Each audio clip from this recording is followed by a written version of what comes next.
EPMAD, une conférence sur la physique des hautes énergies.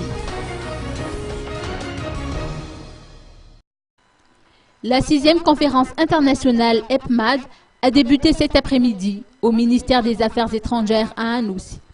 Selon le professeur Stéphane Narson, l'objectif est de vulgariser la physique des hautes énergies. Donc l'objectif de cette conférence internationale est d'abord de vulgariser la physique des hautes énergies de Madagascar, ce qu'on appelle Heine de Physics. C'est pour ça qu'on donne le nom de conférence HEPMAD. Ensuite, de faire entrer Madagascar dans la scène internationale, dans cette recherche spécifique de la physique des énergies. Donc pour cela, il y a deux choses qu'on doit transmettre aux jeunes malgaches et à la population malgache. La première chose, c'est d'abord la conférence que je fais maintenant. Et ça, on l'a fait depuis 2001, donc nous sommes à la 6e édition de cette conférence à Madagascar. Ensuite, il y a l'éducation, donc la formation des jeunes. Cette formation peut se faire à deux niveaux. Au niveau de l'enseignement supérieur, donc de la recherche.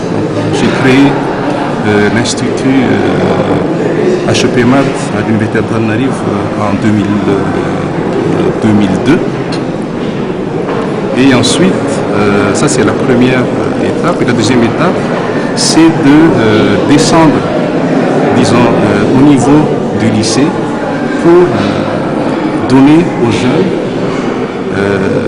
du niveau terminal et première une idée de cette recherche sur la physique des hautes énergies pour une orientation après quand ils vont continuer dans l'enseignement supérieur. C'est un peu le but de cette démarche. Ce mardi 10 septembre prochain, dernier jour de l'événement, le professeur Stéphane Narson tiendra une conférence de vulgarisation de la physique des hautes énergies ouverte au public et intitulée « Physique des particules de l'école lyonnaise au boson de Higgs ou particules de Dieu » lors de la clôture de l'événement. Des chercheurs venant de 15 pays prennent part à cette conférence internationale. Interrogé sur les problèmes rencontrés par les chercheurs à Madagascar, le professeur Stéphane Narson a avancé le manque de moyens en termes de budget de recherche d'une part et de matériel d'autre part, mais également en termes d'encadreurs qui sont rares. Il faut partager les expériences et les savoirs, selon ses dires, pour assurer la relève.